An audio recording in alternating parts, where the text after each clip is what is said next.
చూస్తున్నారు హిడ్మా ఎన్కౌంటర్ పై వెలుగులోకి షాకింగ్ నిజాలు వస్తున్నాయి. హిడ్మాను నమ్మించి ఆయన సహచరులే మోసం చేశారా? ప్రస్తుతం దీనికి సంబంధించి చర్చ జోరందుకుంటోంది. హిడ్మా గురించి పోలీసులకు కీలక సమాచారం అందించాడు సహచరుడు లక్ష్మూ. అక్టోబర్లో సరెండర్ అయ్యారు ఓఎం లక్ష్మూ. దండకారణ్యంలో వరుస ఎన్కౌంటర్లతో భయపడిన హిడ్మాకు సంబంధించి ఏకంగా 250 మంది అనుచరులతో తెలంగాణ సరిహద్దులోకి వెళ్లారంటూ కూడా లక్ష్మూ సమాచారం అందించినట్టుగా తెలుస్తోంది. లక్ష్మూ ఇచ్చిన సమాచారంతో హిడ్మాను వెంటాడింది ఇంటెలిజెన్స్ వెంబడించడంతో ఛత్తీస్గఢ్ సరిహద్దుల్లో సురక్షితం కాని ప్రాంతాల్లోకి వెళ్లిపోయాడు హిడ్మా అండ్ బృందం. ఆ ప్రాంతంలోని హిడ్మా దళం పోలీసుల మధ్య భీకర కాల్పులు చోటు చేసుకున్నాయి. ఈ కాల్పుల్లో హిడ్మా సహా 6 మావోయిస్టులు హతమయ్యారు.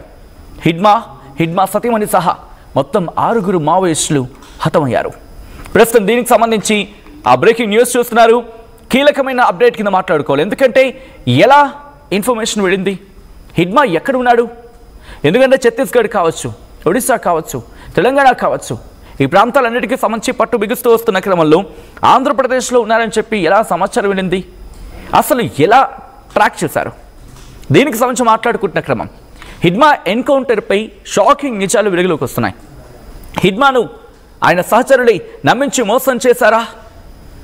ప్రస్తుతం విజువల్స్ మీరు చూడొచ్చు. హిడ్మా ఇల్లు, అలాగే హిడ్మా స్వగ్రామానికి సంబంధించి పూర్తి దగ్గర, అలాగే హిడ్మా తల్లి ప్రస్తుతం రోధిస్తున్న విజువల్స్ మీరు చూడొచ్చు.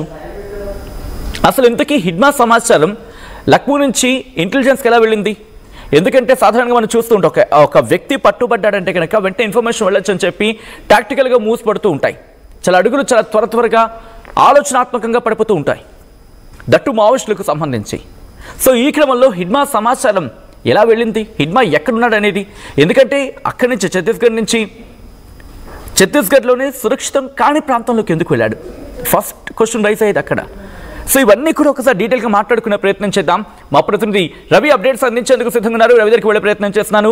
రవి, ఎన్కౌంటర్కి సంబంధించి మాట్లాడుకునే క్రమంలో హిడ్మాను తన సహచరులై నమ్మించి మోసం చేశారు అన్న మాట వినిపిస్తున్న క్రమంలో అఫ్కోర్స్ ఎప్పుడైతే ఒకరు పట్టుబడ్డారో ఆ పట్టుబడిన వ్యక్తి నుంచి కీలక సమాచారం సేకరిస్తూ ఉంటారు. But at the same time మావోయిస్టులకు కూడా వాళ్ళకి అవగాహన కావచ్చు, లేకపోతే మావోయిస్టులకు సంబంధించి వాళ్ళ ఓన్ ఇంటెలిజెన్స్ వాళ్ళకు ఉంటుంది. మరీ ముఖ్యంగా ఎప్పుడైతే పట్టుబడ్డారో ఆ వ్యక్తికి సంబంధించిన ఇన్ఫర్మేషన్ వెళుతుందని తెలిసిన తర్వాత వాళ్ళ వ్యూహాలు మారిపోతూ ఉంటాయి. ఎక్కడ మావోయిస్టులు ఈ అంశంలో అంచనాలను అందుకోలేకపోయారు, ఎక్కడ ఎదురు దెబ్బ తగిలింది, లక్ష్మూ ఇన్ఫర్మేషన్ ఇంటెలిజెన్స్ బేస్ చేసుకుని ఇంటెలిజెన్స్ అక్కడికి వెళ్ళడం ఇదంతా జరిగిన క్రమం. ఎక్కడ వాళ్ళ వ్యూహం బెడిసికొట్టింది, హిడ్మా వ్యూహం ఎక్కడ బెడిసికొట్టింది అనుకోవాలి ఇక్కడ?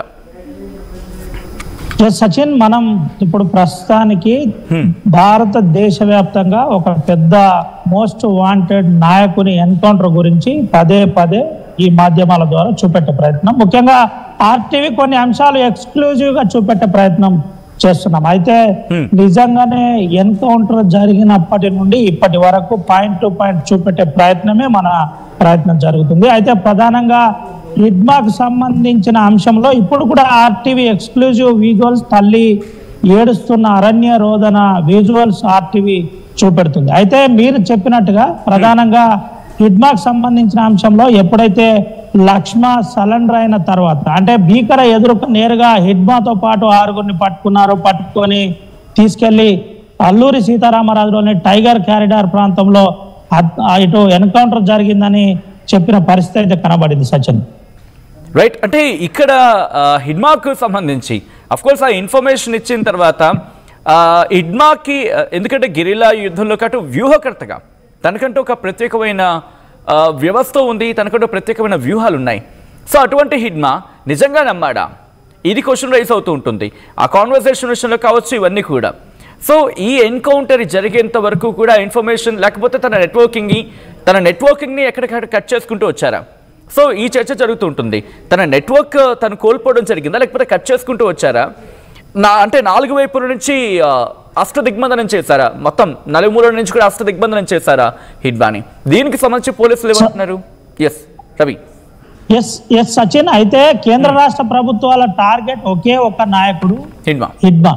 ఇటు ప్రచార మాధ్యమాలు కూడా హిడ్మానే హింట్ చేస్తూ ఐకాన్ గా చూపెట్టే ప్రయత్నం చేశాయి. పదే హిడ్మా ఎక్కడ, హిడ్మా ఏం చేస్తున్నాడు, హిడ్మా ఏ రకంగా ఉంటాడు, హిడ్మాను చూశారా, ఇలాంటి ఆ అంశాలన్నీ కూడా మీడియాలో జోరుగా ప్రచారం సాగాయి. అయితే కేంద్ర రాష్ట్ర బలగాలతో పాటు భద్రతా మండలిలో ముఖ్య నాయకులు కూడా హిడ్మాపై పక్కా నజరేసిన పరిస్థితి. నజరేసిన తర్వాతనే అక్టోబర్లో జరిగిన యథార్థం, అక్టోబర్ 10వ తేదీన సరెండర్ తర్వాత ఎవరైతే లక్ష్మణ అనే వ్యక్తి సరెండర్ తర్వాతనే ఒక ముఖ్యమైన లీక్ తన దృష్టికి వచ్చింది. అదే సీప్లేస్ ఏదైతుందో దాన్ని నేరుగా పోలీసులు క్యాప్చర్ చేశారు. పోలీసులు హిడ్మాకు సంబంధించిన పక్కా సమాచారం కోసం ఆరా తీయడం మొదలుపెట్టారు. అయితే ఇప్పటికే ఆ ప్రస్తుతం ఉన్న పరిస్థితిలో భారతదేశ వ్యాప్తంగా మావోయిస్టు ప్రాబల్య ప్రాంతం ఉన్న అన్ని రాష్ట్రాల్లో పక్కాగా ఇంటెలిజెన్సీ కావచ్చు, ఎన్ఐబి కావచ్చు, ఎన్ఐఏ కావచ్చు చాలా క్లియర్ గా పనిచేస్తుంది. ఈ తరుణంలోనే హిడ్మా ఎటు పోయాడనే కోణంలో పోలీసులు మదనం స్టార్ట్ చేశారు. దాంట్లో ప్రధానమైన సక్సెస్ అయ్యారని కూడా చెప్పుకోవచ్చు. హిడ్మా చివరికి ఏపీలో ఉన్నట్టు పక్కా సమాచారం వారి దృష్టికి వచ్చింది. పక్కా సమాచారం అనంతరమే, మళ్ళీ చెప్తున్నాను, పక్కా సమాచారం అనంతరమే ఇటు నేరుగా ఇంటెలిజెన్సీ కావచ్చు, ఎన్ఐబి కావచ్చు, దీంతో పాటు ఇప్పుడు చెప్పబడ్డ ఆక్టోపాస్ కావచ్చు, ఇలా ప్రధానమైన ఫోర్స్ తో నేరుగా వెళ్ళి హిడ్మాను హిట్ చేయడం జరిగింది. ఎన్కౌంటర్ లో హిడ్మా చనిపోయినట్టు ప్రధానంగా చెప్పిన పరిస్థితి. తనకు సంబంధించిన కొంతమందిని నేరుగా ఇప్పుడు అరెస్ట్ చూపెట్టిన పరిస్థితి. అయితే దీంతో పాటు హిడ్మాకు సంబంధించిన టీంలో ఎవరు కూడా తెలుగు మాట్లాడలేని పరిస్థితి ఉన్నది. నేరుగా గోండి మాట్లాడుతున్నారు. గోండితో పాటు తమకు సంబంధించిన భాషను స్పష్టంగా మాట్లాడే ప్రయత్నం చేశారు. దీనివల్ల ఏం జరిగింది, ఏ కోణంలో కొనసాగుతుందనే కోణంలో పూర్తి స్థాయిలో పోలీసులకు మొదటి విడతలో ఏం అర్థం కాలేదు. తర్వాతనే ఒక ముఖ్యమైన ఫోర్స్, మళ్ళీ చెబుతున్నాను, మన దగ్గర కొన్ని రహస్యమైన అంశాలు మాట్లాడరాదు, ఎందుకంటే భద్రతా పరమైన అంశాలు మనం మాట్లాడకూడదు కాబట్టి చెప్పలేకపోతున్నాం. కానీ ఈ అంశంలో ప్రధానమైన అంశాలు నేరుగా పోలీసుల ద్వారా అటు నేరుగా ఎన్కౌంటర్ జరిగింది. ఎన్కౌంటర్ లో ప్రధానమైన ఎన్కౌంటర్ లో కేంద్ర బలగాలు కూడా పాల్గొన్నట్టు, ఆ ప్రాంతం గ్రౌండ్స్ పాల్గొన్నట్టు ప్రధానంగా అక్కడ ఉన్న అదనపు డీజీపీ చెబుతున్న పరిస్థితి. అయితే లడ్డా చెబుతున్న ఆధారాల ప్రకారం 6గురు ఎన్కౌంటర్ లో చనిపోయారు. ఇంకొంతమంది ఆ ప్రాంతం నుంచి పారిపోయారు. వారి కోసం సర్చ్ ఆపరేషన్ కొనసాగుతుందని నిన్న చెప్పిన పరిస్థితి. ఈ రోజు కూడా కొంతమంది చనిపోయినట్టు ప్రాథమికంగా చెప్పిన పరిస్థితి కనబడుతుంది. అయితే హిడ్మాకు సంబంధించిన అంశాన్నే నేరుగా వాళ్ళు హైలైట్ చేసే ప్రయత్నం చేశారు. ఎట్టి పరిస్థితుల్లో హిడ్మాను వదిలిపెట్టే ప్రసక్తే లేదు.